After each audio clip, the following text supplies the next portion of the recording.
And we're live.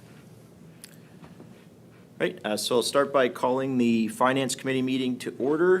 For roll call, we've got all members present this evening. The first item of business is the appointment of the committee chair. If any members have a recommendation for committee chair, please speak now. Mayor Cookett? Thank you. Not sure how to address you, but okay, thank you, Josh. I would nominate Pete Barber. Do any other members of the committee wish to make a nomination for chair? Yes, Councillor Oslich? So agree. Okay, so we'll second that. Do we have any other members that would like to make a nomination for chair? Member Rahe? I nominate Pete as well. Okay, so calling one more time, any other nominations for chair? Seeing none, all in favor for Deputy Mayor Barber as chair of the Finance Committee, and that's carried. And we'll ask Deputy Mayor Barber to move to the position of the chair here at the head of the table.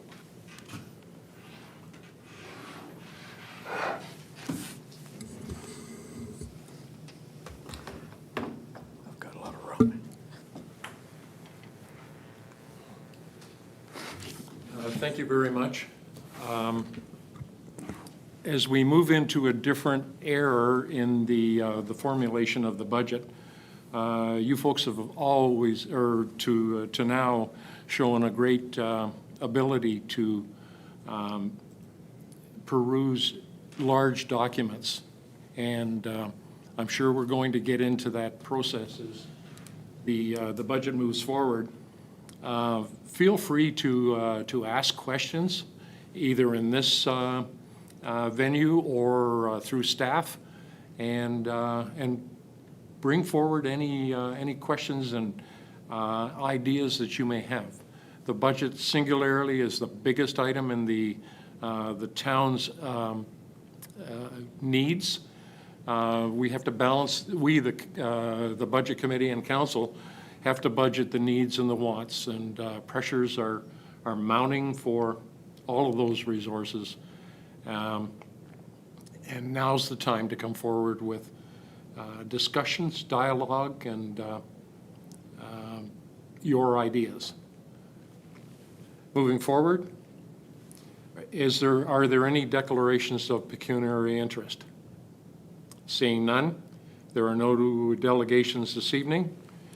No minutes at this particular time. Just confirm the agenda. Sorry. Okay, thank you. Backing up just a bit, we actually have a resolution that the Finance Committee confirms the agenda for June 21st is presented. Okay, we have a mover and a seconder, please. Member Chapman, and seconded by Member Rahe. All those in favor? Motion is carried.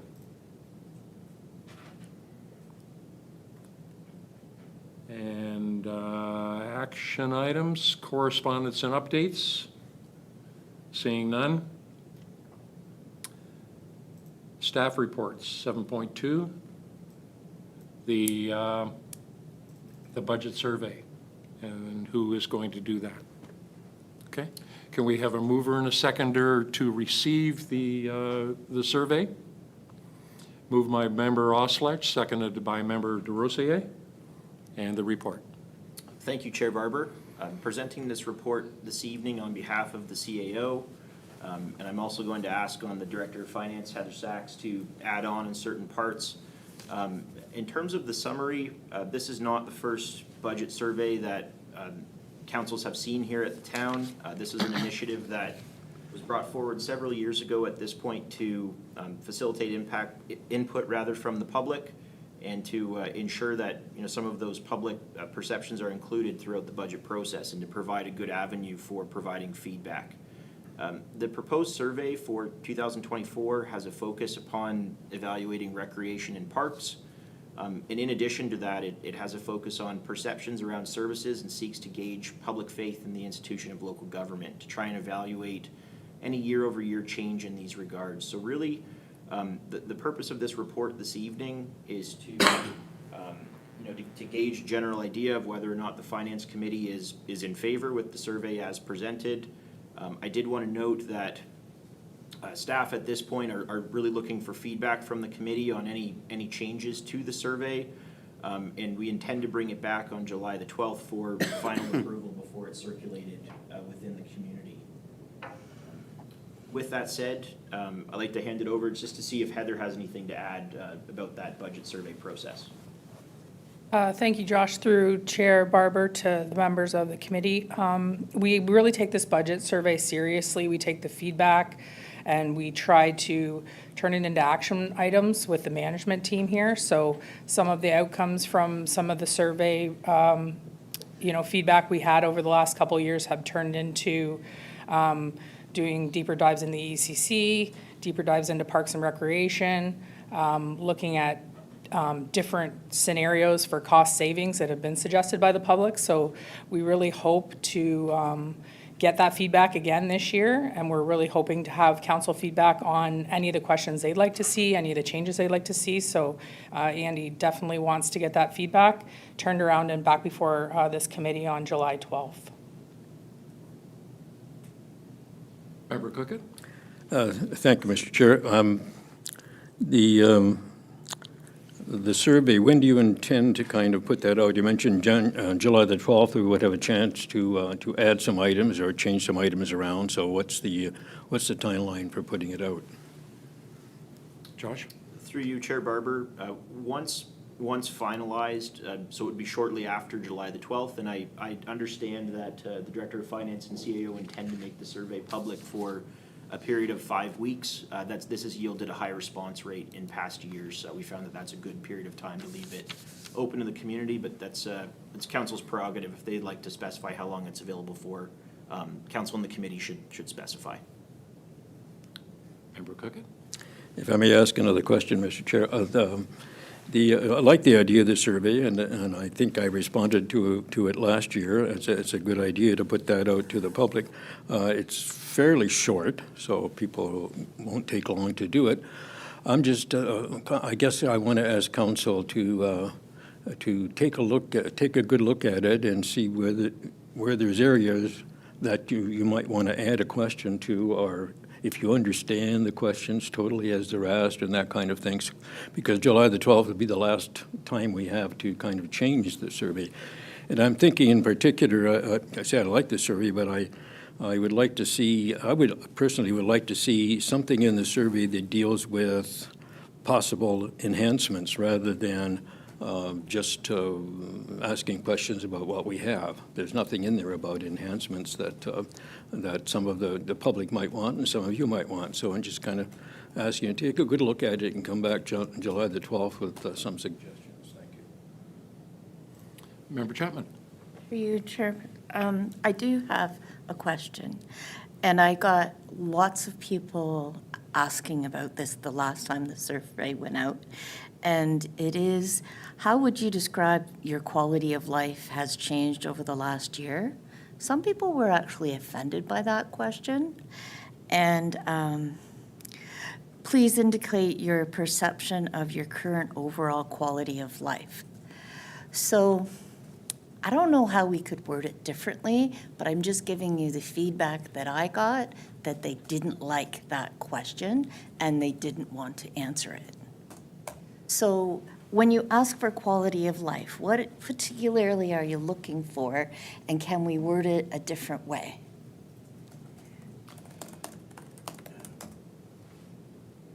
Is it a question of revamping the question, or? Well, that's what I'm asking. I'm asking if there's a way to make it less, well, for one, it's very general. What do you mean by quality of life? Because quality of life means many things to many people. And secondly, their perception of their quality of life. So, I might say my quality of life is fantastic, but someone else could be in exactly the same position that I am in and not feel the same way. So what are you looking for with that question? Josh? Through you, Chair Barber, I think that's some feedback that staff can certainly take back, and perhaps we can work on rephrasing that question to lead us to a similar objective in terms of what we're looking for, and we can present some alternative options for council or the committee to consider on July the 12th. Yeah, because can you tell me what you're looking for?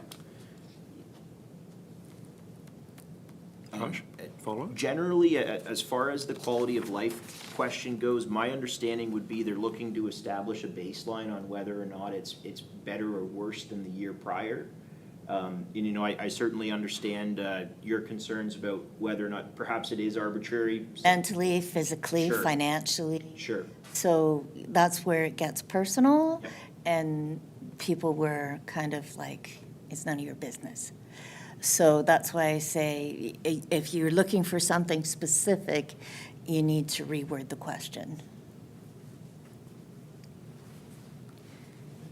Are there any other questions of the member Oslech? Yes, Mr. Chair. I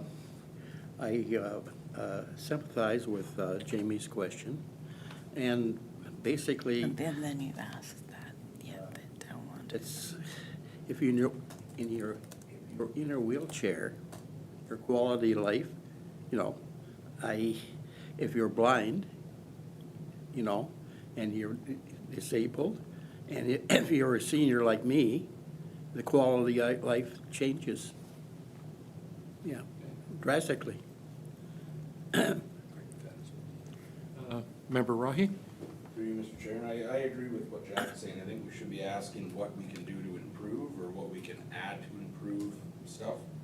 And I also agree with Jamie, it's tough on that. We should be asking, you know, questions about how, are they happy with what we're doing? Are they happy with, you know, how we're trying to proceed instead of with their quality of life, which is, it could, you know, might not be relevant of what we're doing here in the town. It could help, but I was going to say, or maybe we could word it as, have we done anything to improve your quality of life or worsen your quality of life? That might give us an answer rather than whether it's changed or not, because then below it asks the personal relationships. Well, what does the town need to know about your personal relationship? Okay, that's a private business. Income, I understand that one because that helps us to plan. Financial security, that's important because it affects our seniors. Mental health, physical health, mental health, those are important. Your work career are important because we're trying to bring jobs and housing. But the personal relationship, how does that affect the town?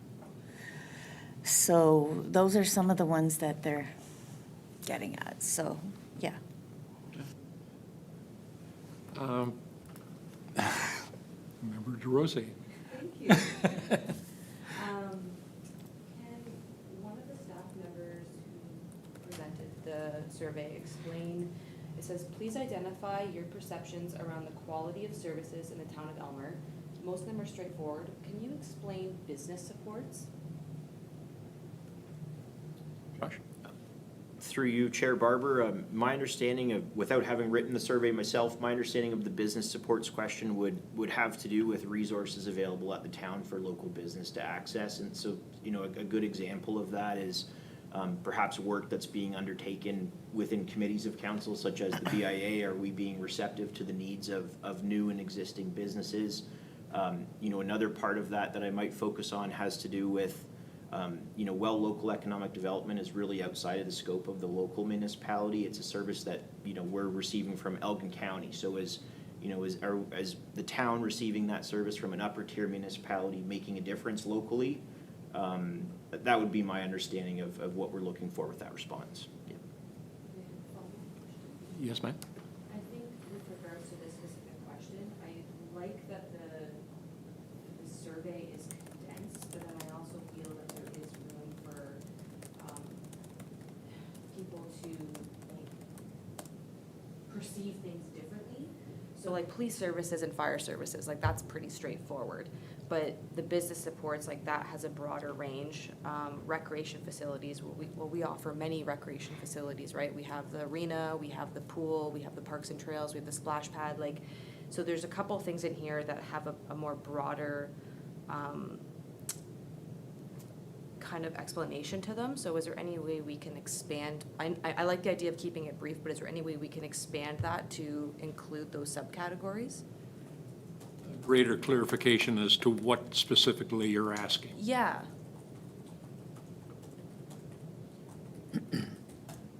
Fair enough? Josh? Yep, certainly. I understood, and I think that's something that staff can certainly look into, and we'll follow up on July 12th. Just further to that, I wanted to reiterate and remind members of the committee that if you happen to think of any other suggestions after this meeting, please let us know, and we'll bring all of those recommendations forward on July 12th for final approval. Just to make sure we're all on the same page, when would you like those comments by?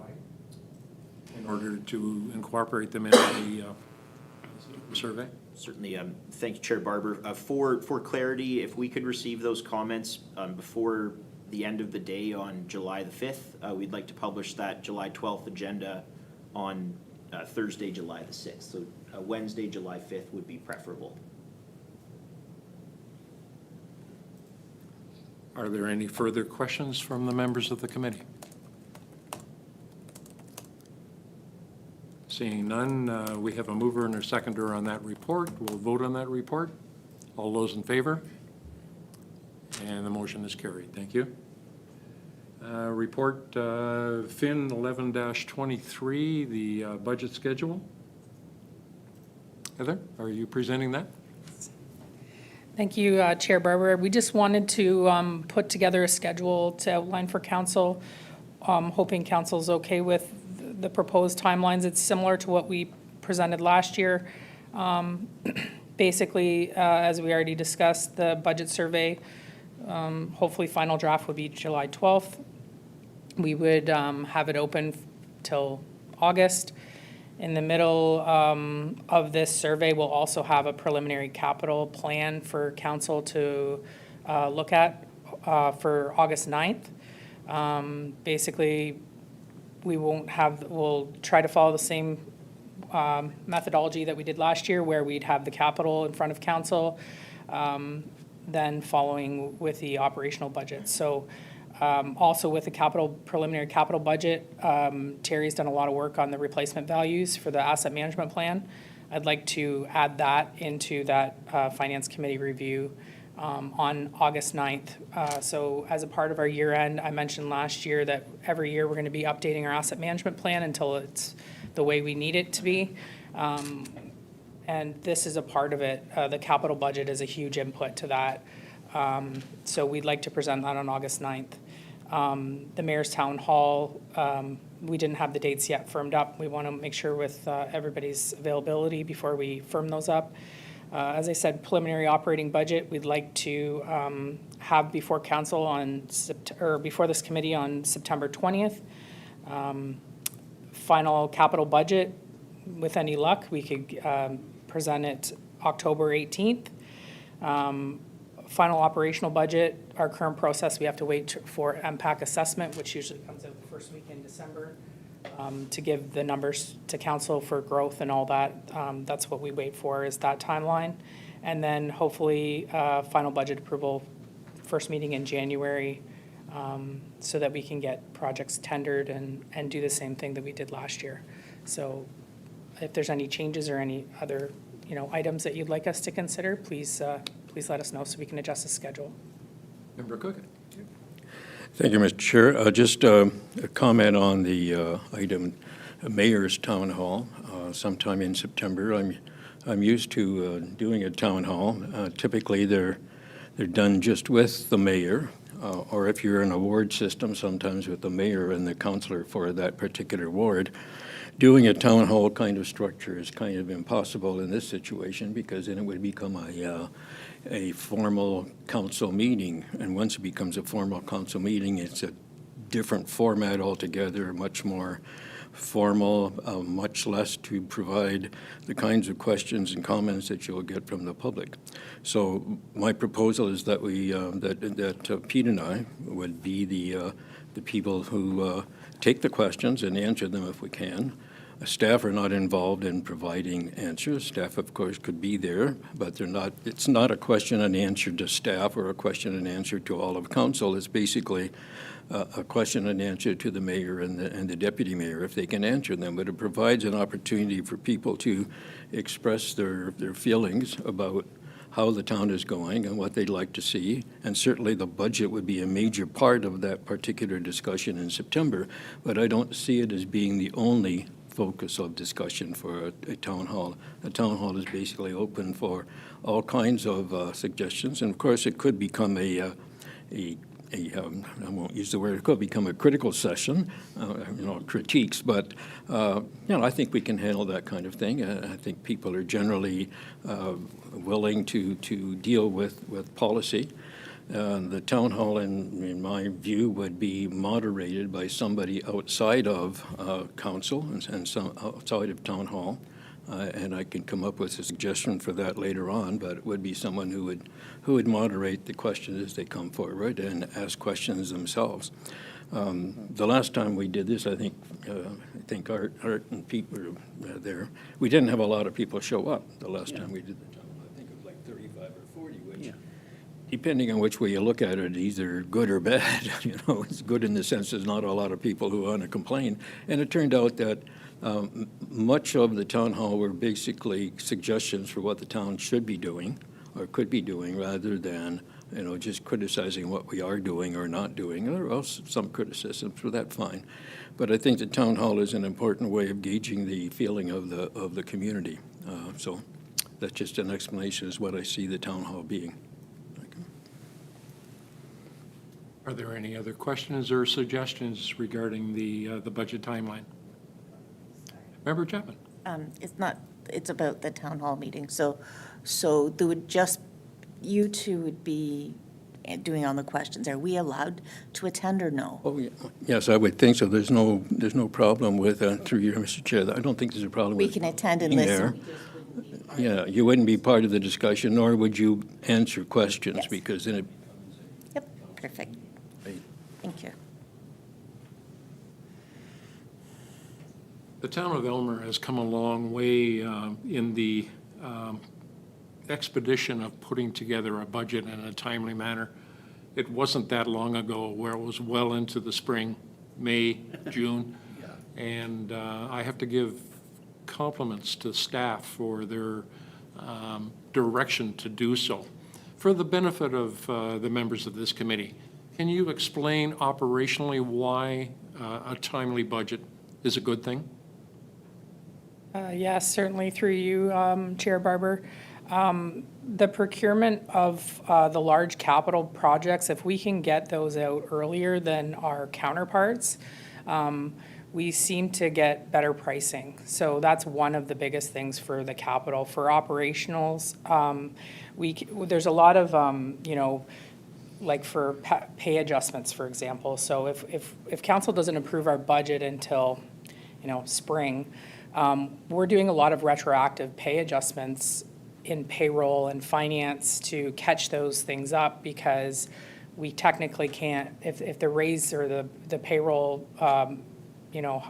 amounts aren't authorized by council through the budget process, we can't technically issue those pay amounts to people. So even though they're contractual and they deserve, like we're contractually obligated to give those funds to those employees, we can't do that until, council approves that part of the budget.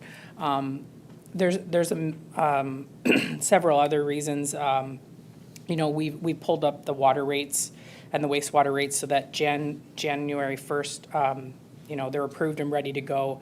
We have to give those to Earth in order to, pull through their processes too. So that's why we pulled those up to December, so that all flows, so that they're not doing retroactive adjustments. So there's a lot of other benefits that I can't think of off the top of my head right now. I wish I could think better on my feet, but just the whole overall process, the timely fashion of me reporting the Q1 statements. So we've now have quarterly statements that I'm presenting to council, making sure that you are all informed of, things that happen in Q1, and it's to a budget that you've approved.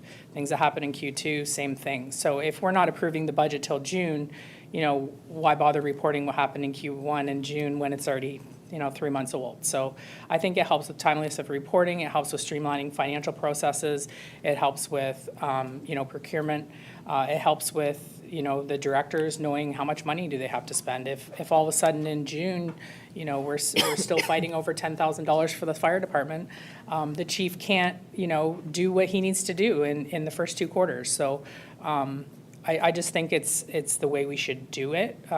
And I think that it's in fairness to the public and in fairness to council that they know what they're approving and they understand that, that these timelines really mean something to everybody, so. Process has come a long way in a short period of time. Good work. Any further questions? Member Oshkosh. Yes, Mr. Chair. This is with we stick to this timeline. It's the earliest budget in 10 or 12 years. I can remember the budget being authorized in the middle of May. Yeah. All right, we'll consider a resolution, the report FIN 11-23 respecting 2024 budget timelines be received for information. A mover and a seconder, please. Member DeRosier, Member Cookett. Further discussion? All those in favor? And the motion is carried. Moving on.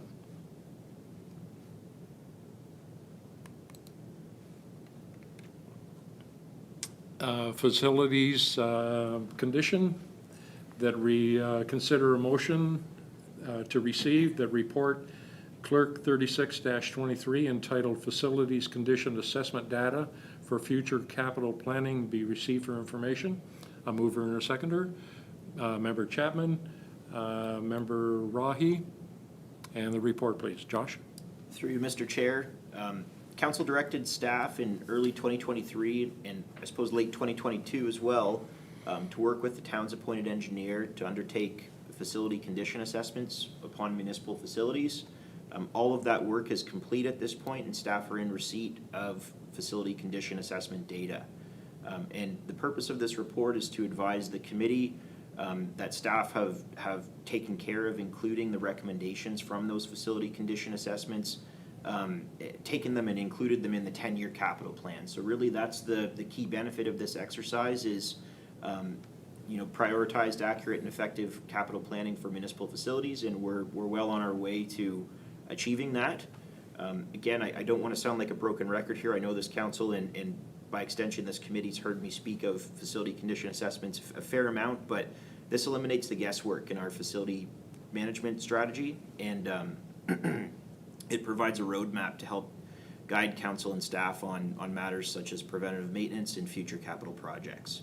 So at this point, staff have circulated the facility condition assessment documents to members of council for their review, and at the next budget session, that data from those assessments will be included in the 10-year capital plan. And I do want to note finally that after having gone through that exercise and working closely with the chief building official, manager of facilities, and the treasurer, it's very clear that it likely won't be feasible to undertake all of the recommended work as a result of financial constraints. So, while staff have included all of these expenditures that have been recommended by the structural engineers that undertook that work, we're well aware that it's not going to be possible to meet all of those deadlines, so there will be some difficult decisions that the council has to make in terms of prioritizing those capital projects. But with that said, we're certainly taking the approach that, even if we aren't able to accomplish this work on its specific timeline, there's no point in being afraid of the numbers. We should include them in our capital budgets so that we're aware of what expenditures we have looming over us in the future. And even if we defer projects, they should remain within the capital budgets so that they don't fall off of our radar and eventually end up costing us more through costly maintenance repairs, emergency repairs, et cetera. So again, this is just some foreshadowing for a document that will be put before council at our next meeting. And with that, I'm happy to answer any questions, Mr. Chair. Thank you. Are there any questions? Seeing none. We have a report that's been moved and seconded. We'll call that question to a vote, unless there are any further questions. No, seeing none. All those in favor? And the motion is carried. Thank you.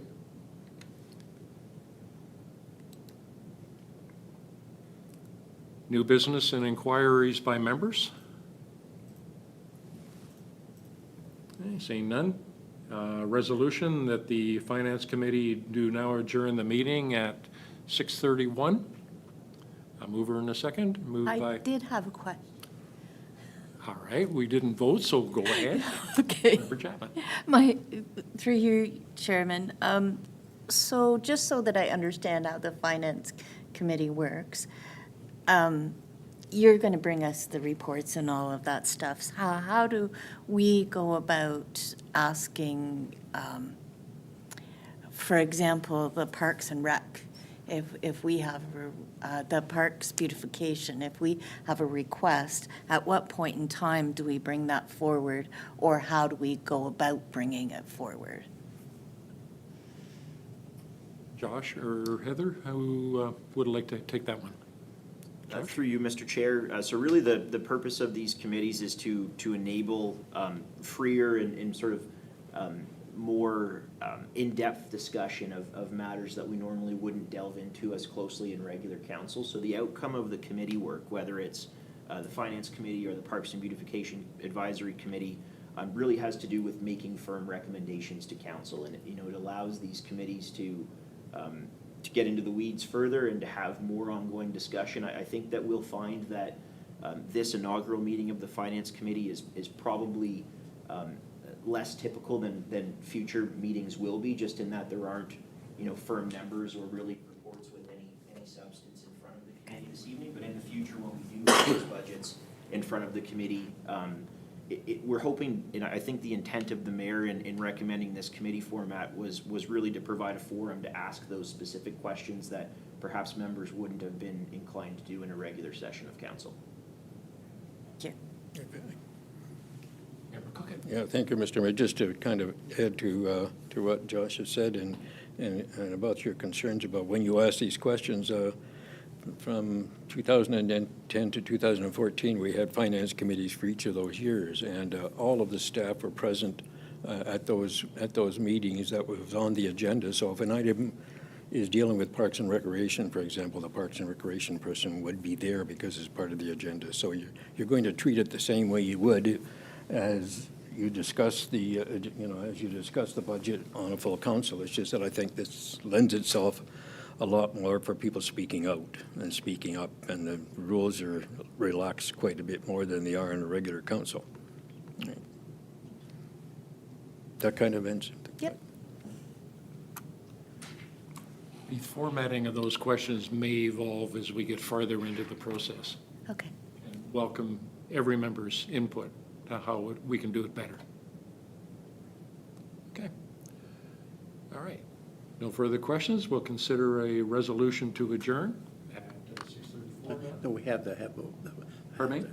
we have to have the vote. Oh, that's what we're doing now. No, on a resolution. To adjourn. That's what we're To doing. adjourn. That's what we're- Yeah, I'm asking for a mover and a seconder. Member Van Ray and Member DeRosier. All those in favor? And the motion is carried. Thank you. Okay, thank you. I think we're going to take a brief recess of about 2 or 3 minutes, and then we're going to start council.